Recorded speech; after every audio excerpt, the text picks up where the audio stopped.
A clash of civilizations, blood on the Nile, ancient armies and sieges, political opportunity or quest for freedom, daring, sacrifice, and bloodshed, the Athenian invasion of Egypt, tonight on The Mystery of History. After the defeat of the Second Persian invasion of Greece, Athens wanted to fight the Persians in Asia. In 478 BC, Athens had a secret meeting of other Greeks on the island of Delos. They formed the Delian League to fight the Persians in Asia. Sparta did not join the Delian League, believing that Greeks in Asia could never be totally safe from Persia. The general Pausanias was also accused of betraying the Spartans to the Persians and executed by the Spartans. To weaken Persian power, the Athenians, under the leadership of the general Cimon, launched an attack on Egypt. Egypt at this time was a province of the Persian Empire. Egypt had rich farmland and was an ancient trading partner of Greece.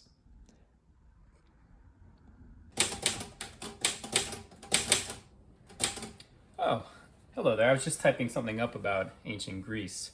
You know, many people think that the Athenians were more benevolent than the Spartans, which in many ways it was true. They didn't have the same rigorous training sessions and brutal methods of creating soldiers, but the Athenians also did some things that were very ruthless themselves, such as bullying their alliance, the Delian League, and also killing people such as on the island of Melos that didn't agree with Athenian government.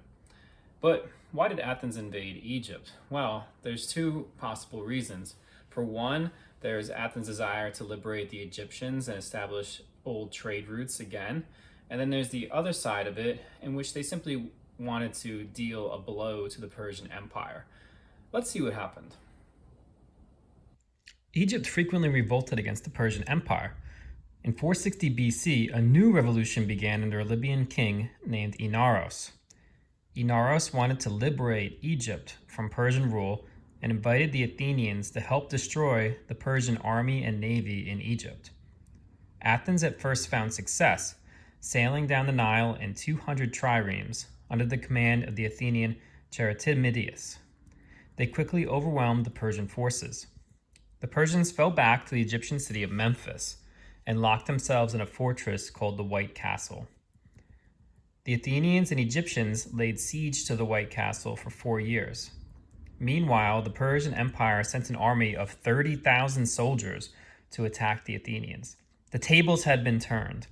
The Athenians were forced to retreat to the island of Prosopitis, somewhere in the Nile Delta. We're still not sure exactly where. Now the Athenians, protected by their triremes, were besieged by the Persians for 2 years. The Athenians were unable to escape Egypt, but the Persians were unable to cross the river.